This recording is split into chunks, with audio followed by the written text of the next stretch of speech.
Barakata Yahweh, Barakata Yahushai, Barakata Yahweh, Barakata Yahushai, Barakata Yahweh, Barakata Yahushai, Yahweh, Ba'ashem, Yahushai, Ba'ashem Kwakadash.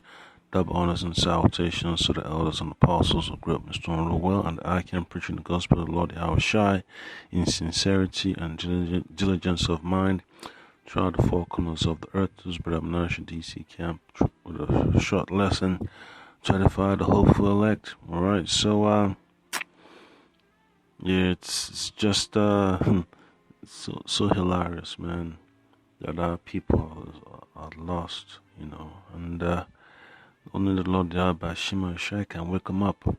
Yeah, so you're gonna see a lot of things that Jake are partaking in. It's gonna infuriate you. Nonetheless, you just have to understand that's their lot. It's their struggles just it's not spiritual, man. It's just carnal on every freaking level. So driven by emotions, alright, but you can't really understand why it's really happening. They think it's just, a game of politics, but they don't really understand it's all spiritual. And that's a huge lesson, a huge lesson that should not be taken lightly, alright, because these elites, they understand what's going on, so they're just pretending that it's a socio-economic issue. It's an issue about distribution of resources. It's more than that, right? It's a spiritual fight. All right. So I'm just gonna go straight to the precept from the book of Ezekiel chapter 2. I'm gonna start from verse 8. It says, start from verse 7. Ezekiel chapter 2 verse 7. It says, "And thou shalt speak my words unto them," or that's the house of Israel, "whether they will hear or whether they will forbear, for they are most rebellious." And so many times that the prophets of the Lord have let our people know that you're not going to win by protesting. You're not going to win by taking up arms. The only sure way of winning is by sticking to the guidelines that the Lord Yahweh Shema Shai has set for us in the Holy Scriptures. All right, you have to let go of all those carnal activities. Signing petitions and trying to contact your mayor, contact your governor, your senator, your so-called representative of your district or your state. It's not going to work. All right, you can't fight that type of fight. The scripture says you have to fight the fight of faith, fight the good fight of faith. All right, this fight is based on carnal expectations. The prophets of the Lord are fighting for spiritual expectations. All right, for that spiritual victory. All right, because the people that have came before us, our forefathers, they protested. It didn't get them nowhere. So what's the use of having 2 generations of progress and then in 2 weeks everything gets wiped out? All right. So it's always important, just stick with what's spiritual. The Lord Yahweh Shai already said it, where your heart is, that's where your treasure is, where your treasure is, that's where your heart is. All right. The prophet's mind is in the kingdom, man. It's not on this earthly domain. All right. So this is Ezekiel chapter 2 verse 8. "But thou son of man, hear what I say unto thee. Be not thou rebellious like that rebellious house. Open thy mouth and eat what I give thee." And when I looked, behold, an hand was sent unto me, and lo, a roll of a book was therein. And he spread it before me, and it was written within and without. And there was written therein lamentations and mourning and woe. And that's the time we're living in. All right. For every little progress we make, it's always like 1,000% of misery that comes with it. That's what this society is all about. Misery, oppression. Go on the web. It's nothing but oppression of our people. Jake's just messed up, man. And the families don't really understand what's going on. They go to these churches doesn't give our people the proper doctrine. So how do you expect our people to act? All right. So that's why it's really necessary to stick with what's important, which is the Holy Scriptures. The true unadulterated doctrine. That's what the man of the Lord is sharing with the people, with our people, the ones that are willing to listen. They're seeing clearly now. All right. It's so easy to see what's taking place. All right, because this struggle cannot, this struggle of the prophets, the struggle of righteousness, the fight, that's based on good faith, cannot be overthrown. All right. So I'll play this video real quick, man. You see how lost our people are, man. It's so sad. They just keep going down and down that same old path, thinking all these struggles and invoking their so-called constitutional rights is going to change anything. You can acknowledge it, but at the end of the day, it's not going to get our people anywhere, man. It's just what you call an illusion. The past 2 weeks have been a wake-up call to many. But for Black Americans, racism, bias, and offensive behavior are blended into their lives, in their workplaces, in their communities. And as many of them told us, it weighs on both them and their children. When I was 9 years old, my father took away my water gun. He said, "You can't have a water gun because the police won't know that you're a little boy." I've spent the last week paying close attention to the developments out of Minneapolis and globally. I've taken my 1-year-old son to the White House multiple times so that he could, feel it, if not understand it. A lot of children get to play offense in life. You get to take risks. You get to overcome failure. You get to learn lessons the hard way. And I think Black kids have to play defense first. This fear is real for us. It's not an illusion. We've been dealing with this all of our lives. You have to tone yourself down as a Black person, just so white people can't be afraid of you. I don't want to tense up every time I see a police car and automatically my hands go to the top of my steering wheel. I want us to thrive, not just try to survive each day, try to survive each encounter. I come from a multiracial family. I have always felt like, and my parents, in direct and indirect ways told me all throughout my childhood and even in my adult years that I have to work twice as hard to prove myself, and it's not fair. That I can't make mistakes like other people make mistakes, because I will be judged differently. I will experience consequences differently. And that's exactly what the Lost program is about for our people. So this is Micah chapter 2. I'm going to start from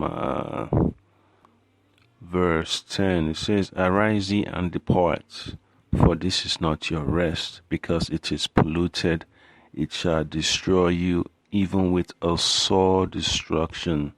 All right, so that story is a start. Trying to work twice as hard to make it. You can't make many mistakes that others do, because you get judged differently. That was the curse that the Lord Yahweh Shai placed upon our people. Whether you're innocent, whether you're guilty, no matter how hard you struggle to make it, it's always come with a stigma, always comes with ridicule and insults, being looked over and all that stuff. But the issue is this, man.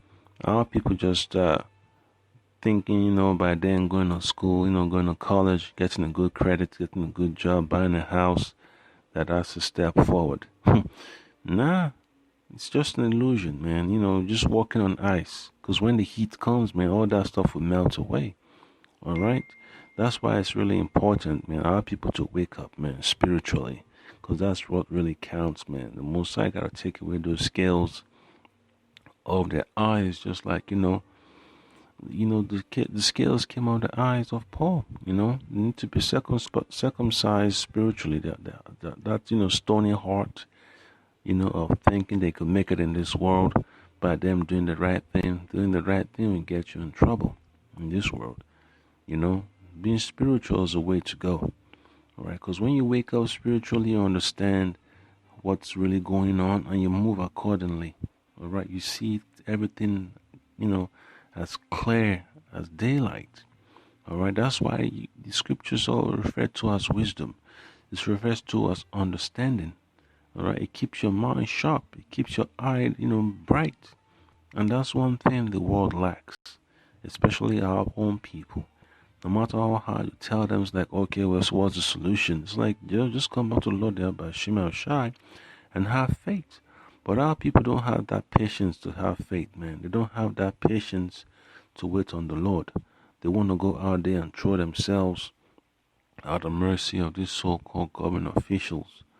They want to throw themselves in front of all these barriers, in front of all these police officers and national guards, so they could get recognition, so they can be acknowledged, for their plight. But that's not the way forward, man. So that's like pouring water into a basket, all right? The men of the Lord already know what time it is, all right? And what needs to be done. That's why we're preparing spiritually. These people, setting up a GoFundMe account for this protest is just worthless. All right, it's totally worthless. Because end of the day, what are they gonna do when the internet is being shut down? All right, what are they gonna do when there's no food food or water to drink? What are they gonna say? All right, then they're gonna realize that they've been fighting the wrong battle. They got lost in the maze. All right, that's why it's really important, man, for our people to stick with what the Lord Yahweh Shema Shai has revealed through his prophets, man, because it's really, really necessary. This is like, the last opportunity, do or die, the windows of opportunity is closing. All right, but our people just want to go out there and think they're part of something. That's part of nothing. If you really want something real, you gotta come back to the Lord Yahweh Shema Shai. Our people gotta repent and let them know that all that effort that that they're chanting and picking up signs and running around from block to block, buying masks, buying milk and water, so they could have something during the protest is gonna help them. No, all right. Everything you need is spiritual. All right. Everything you need to do is spiritual. Okay. So verse 11 says, if a man walking in the Spirit and falsehood do lie, saying, I will prophesy unto thee of wine and strong drink, he shall even be the prophet of these people. And that's what they keep falling for all the time. They can't think spiritually. They always got to think carnally. All right? The men of the Lord never taught, based on fear. They taught based on faith, the assurance of hope through the Lord Hamashiach Yahushai. All right? So another precept is going to be from the book of Amos. Amos chapter 5. We're going to read verses 18 all the way to 20. It says, woe unto you that desire the day of the Lord. To what end is it for you? The day of the Lord is darkness and not light. And that's one thing our so-called pastors in these churches don't understand, man. Calling, saying, Lord this, the Lord that. But they don't understand that this is necessary. This has to happen. All right? And they don't really get it, man. That a lot of our people are going to be destroyed because they chose not to hearken unto the Holy Spirit, which are our prophets. The men of the great millstone, the men that preach the same doctrine as they are publishing.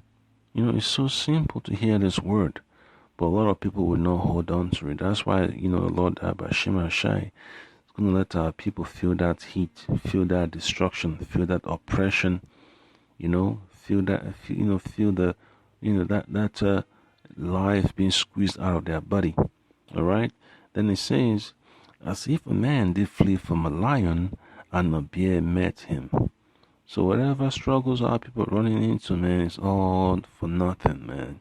It's from one struggle to the other, from one adversity to the other. So as if they can't get no break, all right? Or went into the house and leaned his hand on the wall and a serpent bit him. Yeah, so that's what's going to be like for Jake, man. Jake that forsook the Lord. Everywhere they turn to is going to be nothing but mayhem and chaos, man. no relief, no relief, no refuge, no safety, nothing for them. All right. Verse 20 says, "Shall not the day of the Lord be darkness and not light, even very dark and no brightness in it?" And that's the time, that we experience now. There's so much ignorance. All right, so much ignorance among our people, man. Even the men of the Lord that have the light, that are willing to share with the people, out there on the highways and byways and on the internet, people are not paying attention to it, man. Because our people like to grow up in darkness, man, thinking that they got it. Yeah, so you're gonna see the results, man. When you see those cops whooping people's asses, you shouldn't be angry or frustrated, man. You should be thanking the Lord by Shema Shai that you weren't there, and you just also pray for the elect and 1/3, man. That the Lord by Shema Shai get them out of that spirit, man. That spirit of protesting and of civil disobedience, because that's a seducing spirit, all right? So another precept is going to be from the book of Job. Job chapter 14. All right, it says in verse 1, "Man that is born of a woman is of few days and full of trouble." And that's it. That describes the life of our people, man. Trouble, trouble, trouble, trouble, trouble, trouble, trouble. Can't get no break. Everything you do is always got to be under the microscope. You're having a good time, all of a sudden you turn on the news, bad news. You're driving down the block, someone gets pulled over, bad news. That's what the system is based on, man. The system of America is based on oppression. You hear the police chief talking to his commanders and sergeants and lieutenants that they got to make more arrests. The numbers gotta get the numbers up. And that's what happens, man. Making our people merchandise, source of revenue, for the state. After you already gotten tax, now they want to harass you into paying more fees, holding you against your will. That's why death is coming to a lot of these police officers, man. Death is coming for them because our profession is based on,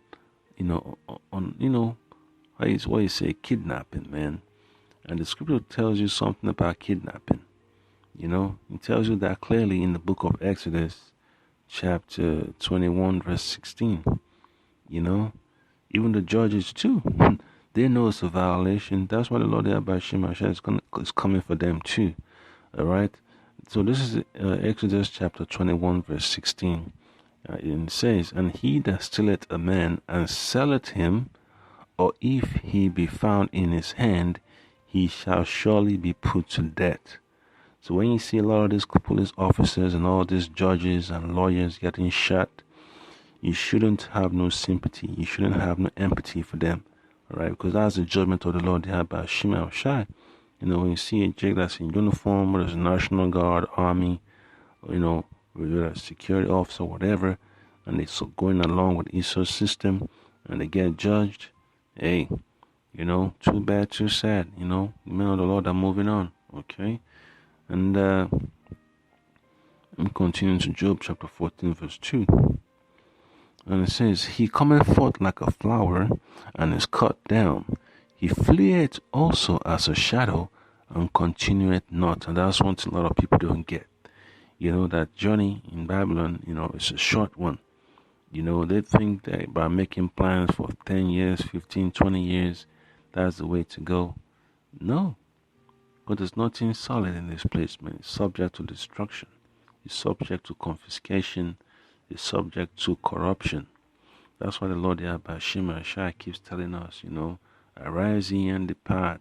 This is not our rest. We have nothing in this place to glory about, man. All the cars and houses and property I can have already accumulated over the years. It's nothing compared to what the Lord by Shema Shai has in store for us. All right. So I get another precept from the book of Ezekiel. It's like Ecclesiastes. All right, chapter 9, verse 12. All right, so it says,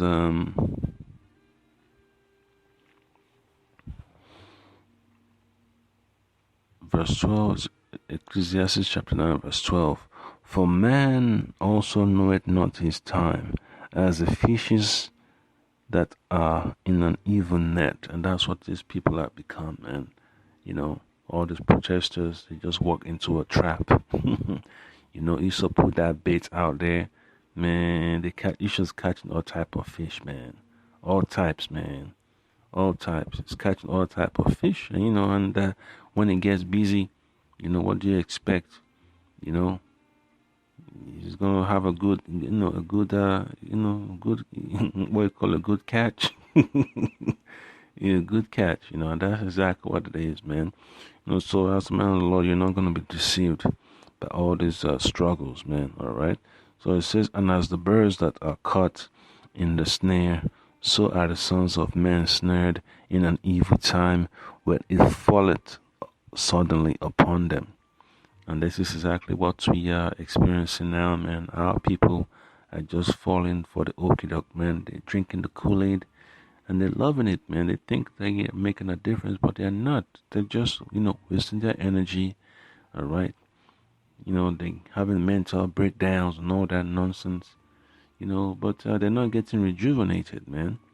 That force of hope, that adrenaline rush that they think is getting them pumped up is all for nothing, man. They're getting gassed up, The men of the Lord are just watching everything from a distance. All right, let me just play more of this video.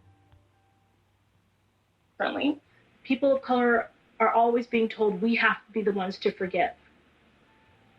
I want to know why. Why do I have to forgive you when you continue to hurt me? Why do I have to forgive you when you continue to hurt those I love?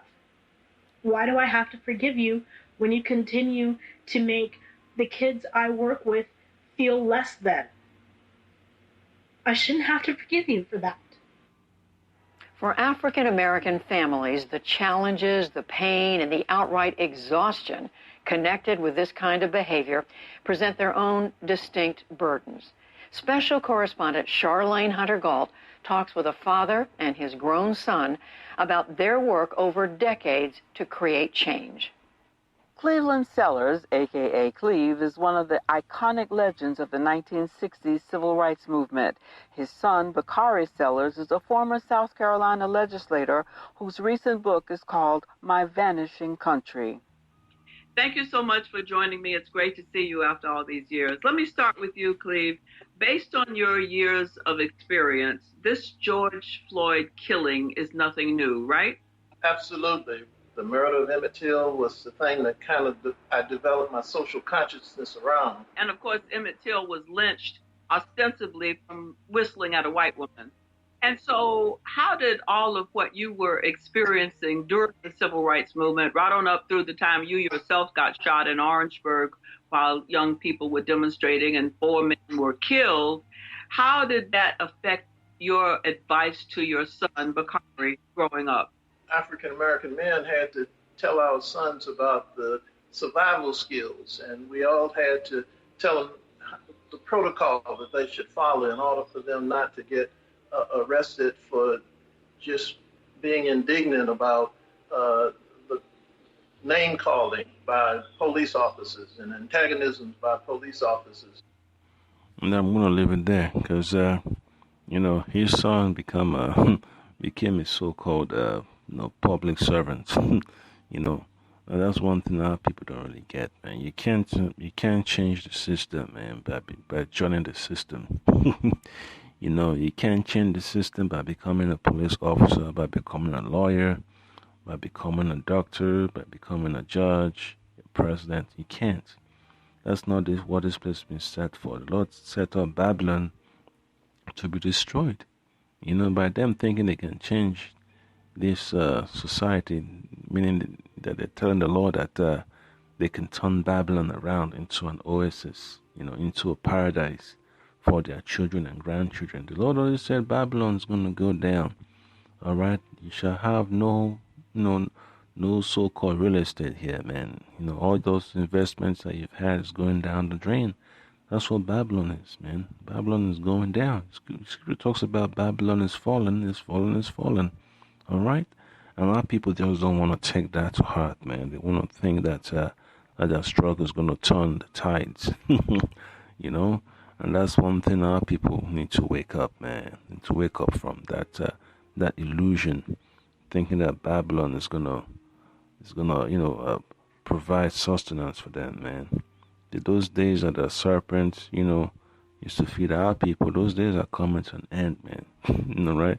The serpent is angry, and the serpent wants wants his birthright back. That's what his Edomites are all about, man. To pretend that they're with Jake, but at the end of the day, they just want to throw Jake under the bus. And our so-called leaders, Congressional Black Caucus, or the so-called 100 black men and all that, it's just we just wasting their times, man. The real action is in doing the work of the Lord there by Shemashe. That's how you win, and that's what the elites don't want. They don't want our people to wake up spiritually. That's why they keep throwing them curveballs every day, every second. All right. So this 1 Thessalonians chapter 5. I'm going to start from verse 1. But of those times and the seasons, brethren, ye have no need that I write unto you. For yourselves know perfectly that the day of the Lord so cometh as a thief in the night.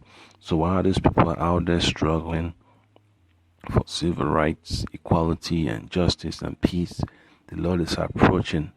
The Lord is creeping up slowly upon them. All right? Then it says in verse 3, For when they shall say peace and safety, then sudden destruction cometh upon them, as travail upon a woman with child, and they shall not escape. All right? So that struggle that they're, engaging in, it's not worth it, man. That's their destruction that they are striving towards, man. They're heading towards a cliff. All right? So that's what I got to say at this moment. I can hope you be edified and pray, Lord, that by Shema Shai continue to sharpen your mind and make you see brightly. All right? Because, your families are going to get tested, man. Families are going to get divided, because that's the time we're coming into, man. You're going to have arguments. You're going to have debates. And Lord, Shema Shai has to bring down that line. So don't get depressed, don't get angry, don't get frustrated when the Lord Abba Shai brings that line upon your family. All right, because that's the time we're coming in. All right, Shalom.